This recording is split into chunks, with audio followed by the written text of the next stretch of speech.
ಅಧಿಕ ರಕ್ತದೊತ್ತಡ ಬರಲಿಕ್ಕೆ ಮುಖ್ಯವಾಗಿರ್ತಕ್ಕಂಥ ಕಾರಣ ಅಂದ್ರೆ ದಿನಚರ್ಯದ ಅಸಮತೋಲನ. ಇಲ್ಲಿ ಇವೆಲ್ಲ ಕಾರಣಗಳಿಂದ ಬರ್ತಕ್ಕಂಥ ಈ BP ಬ್ಲಡ್ ಪ್ರೆಷರ್ ಅದರ ರೋಗಶಾಸ್ತ್ರ ಹೇಗೆ ಅದು ಬ್ಲಡ್ ಪ್ರೆಷರ್ ಆಗುತ್ತೆ ಅನ್ನೋದನ್ನ ನೋಡೋದಾದ್ರೆ ಅದನ್ನ ಸರಿ ಮಾಡ್ಕೊಳ್ಳೋ ವಿಧಾನ ಹೇಗೆ, ಅದು ಡೆಪಾಸಿಟ್ ಆಗುತ್ತೆ. ಎಲ್ಲಿ ಸಿಗುತ್ತೆ ಜಾಗ ಅಲ್ಲಿ ಡಿಪಾಸಿಟ್ ಆಗ್ತದೆ. ಇದನ್ನ ಸರಿ ಮಾಡ್ಕೊಳ್ಬೇಕಂದ್ರೆ ಆ ರಕ್ತನಾಳಗಳನ್ನು ಸ್ವಚ್ಛ ಮಾಡ್ಕೊಳ್ಳೋದು. ಪ್ರಾರಂಭಿಕ ಹಂತದಲ್ಲಿ ಕೆಲವ್ರಿಗೆ ಗೊತ್ತೇ ಆಗಲ್ಲ. BP ಜಾಸ್ತಿ ಆಗಿ ತುಂಬಾ ಜನ ಕಿಡ್ನಿ ಫೇಲ್ ಆಗಿ ಬರ್ತಾರೆ ನಮ್ಮಲ್ಲಿ. ನಾ ಹೇಳಿದೆ ಅಂತ ಹೇಳ್ಬಿಟ್ಟು ಟೆನ್ಷನ್ ಅಲ್ಲಿ ಹೋಗಿ ಒಂದೇ ಸರಿ BP ಚೆಕ್ ಮಾಡ್ರೆ ಹೈ ಆಗುತ್ತೆ. BP ಸಮಾಧಾನವಾಗಿ ಹೋಗ್ಬೇಕು. ಹೋಗಿ ಆಸ್ಪತ್ರೆಯಲ್ಲಿ ಒಂದು ಅರ್ಧ ಗಂಟೆ 1 ಗಂಟೆ ಸಮಾಧಾನಕ್ಕೆ ಕೂತು ಓಂ ಶ್ರೀ ಗುರು ಬಸವಲಿಂಗಾಯ ನಮಃ, ಓಂ ನಮಃ ಶಿವಾಯ. ಸರ್ವರಿಗೂ ಭಕ್ತಿಯ ಶರಣು ಶರಣಾರ್ಥಿ. ನಾನು ನಿಮ್ಮ ಯೋಗ ಗುರು ವೈದ್ಯ ಶ್ರೀ ಚನ್ನಬಸವಣ್ಣ, ಶ್ರೀಗಂಗಾ ಯೋಗ ನಿಸರ್ಗ ಚಿಕಿತ್ಸಾ ಹಾಗೂ ಆಯುರ್ವೇದ ಸಂಶೋಧನಾ ಕೇಂದ್ರ, ಆರೋಗ್ಯ ಮಹಾಮನೆ, ಬೆಂಗಳೂರು, ಹುಬ್ಬಳ್ಳಿ, ಧಾರವಾಡ ಹತ್ತಿರ, ಮುರುಕಟ್ಟಿ. ತಮ್ಮೆಲ್ಲರಿಗೂ ನಮ್ಮ ಯೂಟ್ಯೂಬ್ ಚಾನಲ್ಗೆ ಭಕ್ತಿಯ ಸ್ವಾಗತ. ಆತ್ಮೇರೆ, ಇವತ್ತಿನ ಸಂಚಿಕೆಯಲ್ಲಿ ಅಧಿಕ ರಕ್ತದ ಒತ್ತಡ, ಬ್ಲಡ್ ಪ್ರೆಷರ್, ಈ ಸಮಸ್ಯೆಗೆ ಕಾರಣ, ಲಕ್ಷಣ ಹಾಗೂ ಪರಿಹಾರವನ್ನ ಕುರಿತಾಗಿ ಮಾಹಿತಿ ನೋಡೋಣ. ಅಧಿಕ ರಕ್ತದೊತ್ತಡ ಬರಲಿಕ್ಕೆ ಮುಖ್ಯವಾಗಿರ್ತಕ್ಕಂಥ ಕಾರಣ ಅಂದ್ರೆ ಅಜೀರ್ಣ, ಮಲಬದ್ಧತೆ, ಕೊಲೆಸ್ಟ್ರಾಲ್ ಹೆಚ್ಚಳ ಹಾಗೂ ಮಾನಸಿಕ ಒತ್ತಡ, ಜೊತೆಗೆ ದಿನಚರ್ಯದ ಅಸಮತೋಲನ.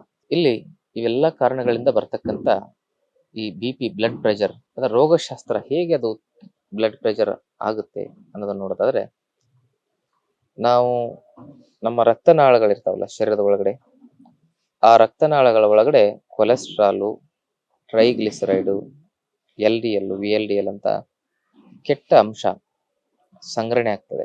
ಅವಾಗ ರಕ್ತನಾಳಗಳ ಬ್ಲಾಕೇಜಸ್ ಆದಾಗ ರಕ್ತ ಸಂಚಾರಕ್ಕೆ ಜಾಗ ಚಿಕ್ಕದಾಗತ್ತೆ. ಜಾಗ ಚಿಕ್ಕದಾದಾಗ ಒತ್ತಡ ಜಾಸ್ತಿ ಆಗುತ್ತೆ.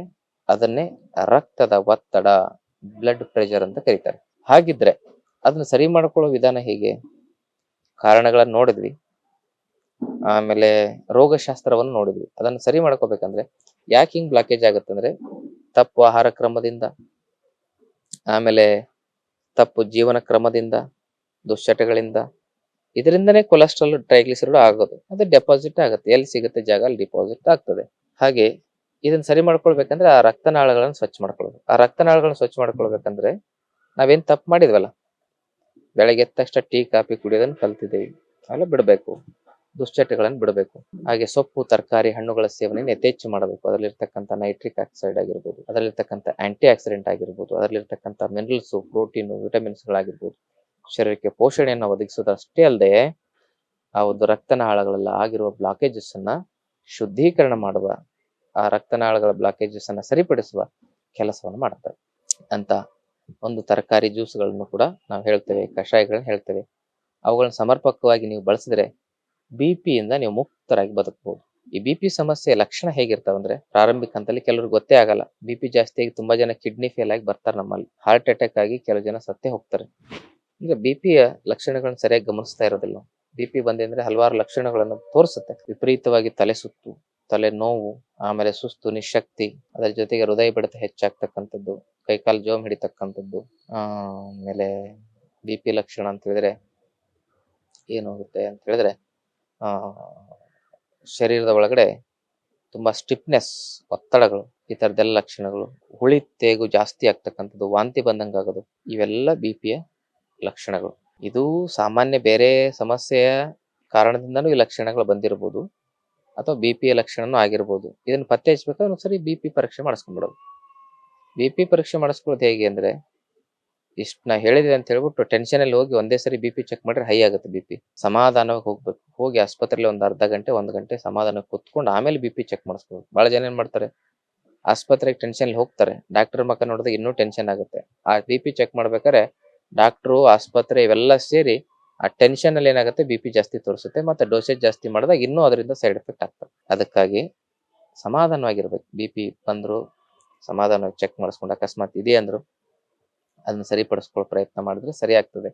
ಆಹಾರ ಪದ್ಧತಿ, ಆಹಾರವೇ ಔಷಧಿ ಆಗ್ಬೇಕು. ಅದನ್ನ ಸರಿಪಡಿಸ್ಕೊಳ್ಳೋದು ಹೇಗೆ ಅನ್ನೋದನ್ನ ನೋಡೋದಾದ್ರೆ, ಆಹಾರದಲ್ಲಿ 80%, 20% ಅಷ್ಟೇ ರೊಟ್ಟಿ, ಅನ್ನ, ಮುದ್ದೆ ಏನ್ ಬೇಕಾದ್ರೂ ತಿನ್ಬೋದು ನೀವು. 80% ಪಲ್ಯ, ಸಾಂಬಾರು, ಹಣ್ಣು, ತರಕಾರಿ ಇಷ್ಟಿರ್ಬೇಕು. 80% ಅದೇ. 80% ಹೀಗೆ ತಿಂದ್ರೆ ನಿಮ್ BP ನಾರ್ಮಲಿಗೆ ಬರ್ತದೆ. ಆಹಾರವೇ ಔಷಧಿಯಾಗಿ ಕೆಲಸ ಮಾಡ್ತದೆ ಇಲ್ಲಿ. ಆಮೇಲೆ ರಾತ್ರಿ ಬೇಗ ಮಲಗಿ ಬೆಳಗ್ಗೆ ಬೇಗ ಹೇಳೋ ರೂಢಿ ಇಟ್ಕೋಬೇಕು. ಜೊತೆಗೆ ಒಂದಿಷ್ಟು ಜ್ಯೂಸ್ಗಳು, BPಯನ್ನ ನಿವಾರಿಸುವ ಅದ್ಭುತ ದಿವ್ಯ ಔಷಧಿಗಳ ಕೆಲಸ ಮಾಡೋ ಜ್ಯೂಸ್ಗಳಂದ್ರೆ 1 ತಿಂಗಳು ಬೂದು ಕುಂಬಳಕಾಯಿ ಜ್ಯೂಸು, ಒಂದು ತಿಂಗಳು ಬೆಟ್ಟದ ನೆಲ್ಲಿಕಾಯಿ ಜ್ಯೂಸು, ಒಂದು ತಿಂಗಳು ಸೋರೆಕಾಯಿ ಜ್ಯೂಸು, ಹೀಗೆ ಒಂದೊಂದು ತಿಂಗಳು ಇವನು ಕುಡಿಯೋದು. ಆಮೇಲೆ ಹಣ್ಣಿನ ಸೀಸನ್, ಬೇಸಿಗೆ ಸೀಸನಲ್ಲಿ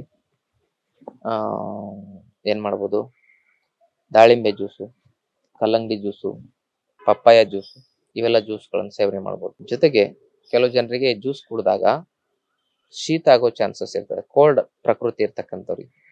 ಅಂತರ ಜ್ಯೂಸ್ನಲ್ಲಿ ಒಂದು 4-5 ಚಿಟಿಕೆ ಕಾಳು ಮೆಣಸಿನ ಪುಡಿ ಹಾಕೊಂಡು ಸೇವನೆ ಮಾಡಿದ್ರೆ ಅದು ಕೋಲ್ಡ್ ಆಗೋದಿಲ್ಲ.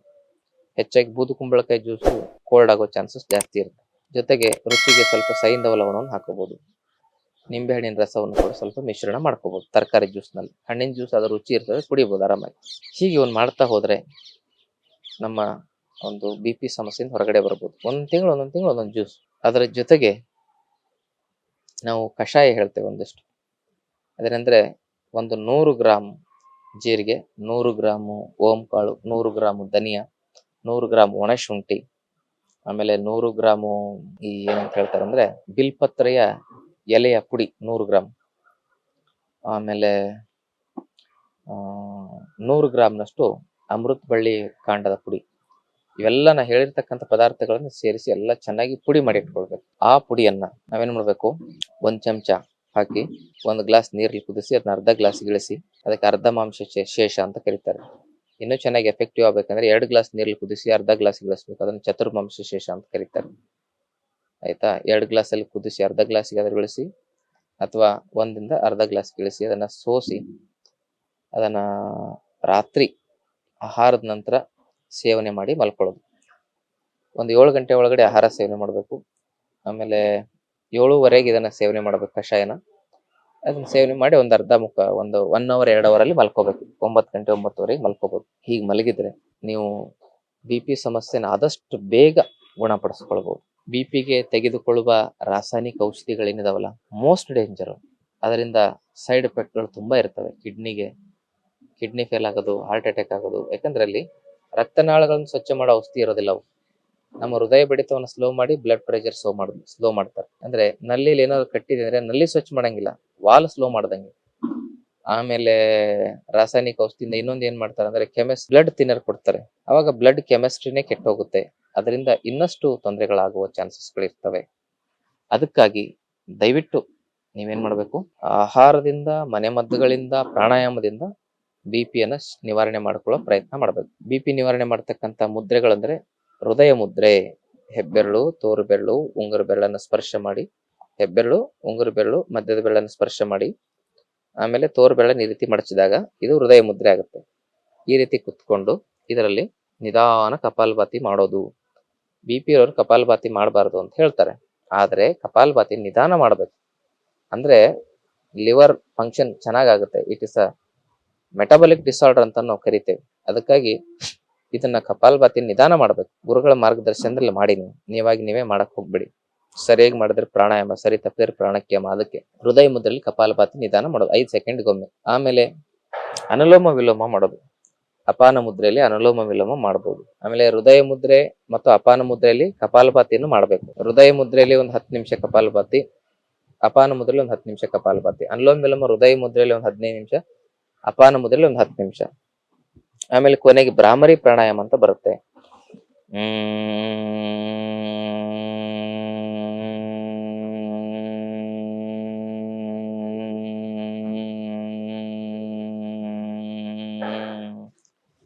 ಈ ಪ್ರಾಣಾಯಾಮ ಇದೊಂದು 10-15 ನಿಮಿಷ ಮಾಡೋದು. ಈ ತರ ಮಾಡಿ ನೋಡಿ, ಮನಸ್ಸು ಪ್ರಸನ್ನ ಆಗುತ್ತೆ. ಮಾನಸಿಕ ಒತ್ತಡಗಳು, ದೈಹಿಕ ಒತ್ತಡಗಳು ಎಲ್ಲ ನಿವಾರಣೆ ಆಗ್ತಾ ನಾವು BP ಸಮಸ್ಯೆಯಿಂದ ಪರ್ಮನೆಂಟ್ ಆಗಿ ಸೊಲ್ಯೂಷನ್ ಅನ್ನ ಪಡ್ಕೊಳ್ಬಹುದು. ಇದು ಸಾಧ್ಯ. ಯೋಗ, ಆಯುರ್ವೇದ ಇವುಗಳ ಸಮನ್ವಯ ಪರಿಪೂರ್ಣ ಆರೋಗ್ಯಕ್ಕೆ ಮೂಲ ಶಕ್ತಿ. ಅದಕ್ಕಿಂತ ಸಮಸ್ಯೆಗಳು ಬರಬಾರ್ದು ಅಂದ್ರೆ ಪ್ರತಿ ವರ್ಷ ನಿಮ್ಮ ಮನೇಲಿ ಇರ್ತಕ್ಕಂಥ ಗಾಡಿಗೆ ಸರ್ವಿಸ್ ಮಾಡಿಸ್ತಿರಲ್ಲ, ಅದೇ ರೀತಿ ನಿಮ್ಮ ಬಾಡಿಗೂ ಸರ್ವಿಸ್ ಮಾಡ್ಕೊಳ್ಬೇಕು. ಅದೇನು ಅಂದ್ರೆ ಪ್ರತಿ ವರ್ಷ ಪಂಚಕರ್ಮ ಚಿಕಿತ್ಸೆಯನ್ನು ತೆಗೆದುಕೊಳ್ಳೋದು. ನಿಮ್ಮ ಹತ್ತಿರದ ಪಂಚಕರ್ಮ ಕೇಂದ್ರಗಳಲ್ಲಿ ಪಂಚಕರ್ಮ ಚಿಕಿತ್ಸೆಯನ್ನು ತೆಗೆದುಕೊಂಡ್ರೆ ಬಹಳ ಒಳ್ಳೇದು. ಆದ್ರೆ ಅದು ಸರಿಯಾಗಿ ಪಂಚಕರ್ಮ ಮಾಡ್ಬೇಕು. ಕೆಲವ್ರು ಏನಂದ್ರೆ ಸರಿಯಾಗಿ ದೋಷಗಳನ್ನ ಪತ್ತೆ ಹಚ್ಚದೆ ಸುಮ್ನೆ ಏನೋ ಮಾಡ್ತಾರೆ, ಅದು ಯೂಸ್ ಇಲ್ಲ. ಸರಿಯಾಗಿ ನಿಮ್ಮ ಪ್ರಕೃತಿಯನ್ನ ನಾಡಿ ಪರೀಕ್ಷೆಯನ್ನ ಮಾಡಿ ಪಂಚಕರ್ಮ ಕೊಡ್ಬೇಕು ಅಂತ ನುರಿತ ವೈದ್ಯರಿದ್ರೆ ತಾವು ಪ್ರತಿ ವರ್ಷ ಪಂಚಕರ್ಮ ಮಾಡಿಸ್ಕೊಳ್ಳೋದ್ರಿಂದ ಇಂತಹ ಸಮಸ್ಯೆಗಳನ್ನು ಬರದಂತೆ ತಡಿಬಹುದು. ಬಂದ ಮೇಲೂ ಕೂಡ ಪಂಚಕರ್ಮ ಚಿಕಿತ್ಸೆಯನ್ನು ಮಾಡಿಸ್ಕೊಳ್ಳೋದು ಒಳ್ಳೆಯದು. ಇವಿಷ್ಟೆಲ್ಲ ಪ್ರಾಣಾಯಾಮ, ಆಹಾರ ಪದ್ಧತಿಯನ್ನ ರೂಢಿಸ್ಕೊಂಡು ಯೋಗ ಪ್ರಾಣಾಯಾಮ ಮಾಡಿದ್ರೆ ಖಂಡಿತವಾಗಿಯೂ ನಿಮ್ಮ BP ನೀವು ನಿವಾರಣೆ ಮಾಡ್ಕೊಳ್ಬಹುದು ಅಂತಕ್ಕಂಥ ಮಾತನ್ನ ಮತ್ತೊಮ್ಮೆ ನಿಮಗೆ ಸ್ಪಷ್ಟಪಡಿಸ್ತಾ, ಆದ್ಮೇಲೆ ನಾವಿಷ್ಟೆಲ್ಲ ನಿಮಗೆ ಹೇಳ್ತಾ ಇದ್ದೇವೆ, ಧೈರ್ಯ ಹೇಳ್ತಾ ಇದ್ದೇವೆ, ಆದ್ರೆ ನೀವೇನ್ ಮಾಡ್ತಾ ಇದ್ದೀರಾ? ಕೆಮಿಕಲ್ ಔಷಧಿ ತೆಗೆದುಕೊಂಡು ಮತ್ತಿಷ್ಟು ನಿಮ್ಮ ಆರೋಗ್ಯವನ್ನ ಕೆಡಿಸ್ಕೊಳ್ತಾ ಇದ್ದೀರಾ. ದಯವಿಟ್ಟು ಒಂದ್ಸರಿ ಇದನ್ನ ಪ್ರಯೋಗ ಮಾಡಿ ನೋಡಿ, ಪ್ರಯತ್ನ ಮಾಡಿ ನೋಡಿ. ನಿಮ್ಮ ಮನಸ್ಸು ಪರಿವರ್ತನೆ ಆದ್ರೆ ಎಲ್ಲವೂ ಸಾಧ್ಯ ಇದೆ ಅಂತಕ್ಕಂಥ ಮಾತನ್ನ ಹೇಳ್ತಾ ಈ ಮಾಹಿತಿಯನ್ನು ಎಲ್ಲರಿಗೂ ಶೇರ್ ಮಾಡಿ. ಜೊತೆಗೆ ತಾವಿನ್ನೂ ಚಾನಲ್ ಸಬ್ಸ್ಕ್ರೈಬ್ ಮಾಡ್ಕೊಂಡಿಲ್ಲ ಅಂದ್ರೆ ದಯವಿಟ್ಟು ಸಬ್ಸ್ಕ್ರೈಬ್ ಮಾಡ್ಕೊಳ್ಳಿ. ಹಾಗೇನೆ ನಮ್ಮ ಆಶ್ರಮದಲ್ಲಿ ಪ್ರತಿ ತಿಂಗಳು 5 ದಿನದ ಆರೋಗ್ಯದ ಶಿಬಿರವನ್ನ ಮಾಡ್ತೇವೆ. ಅಲ್ಲಿ ಆರೋಗ್ಯವಾಗಿ ಬದುಕುವ ವಿಚಾರಗಳನ್ನ, ಯೋಗ ಪ್ರಾಣಾಯಾಮಗಳನ್ನ ಹೇಳಿಕೊಡ್ತೇವೆ. ನಾವೇ ಇರ್ತೇವೆ ಅಲ್ಲಿ. ಆಸಕ್ತಿ ಇದ್ರೆ ತಾವೆಲ್ಲ ಆ ಶಿಬಿರಕ್ಕೆ ಭಾಗವಹಿಸಬಹುದು. ತಮ್ಮೆಲ್ಲರಿಗೂ ಭಕ್ತಿ ಶರಣು ಶರಣಾರ್ಥಿ.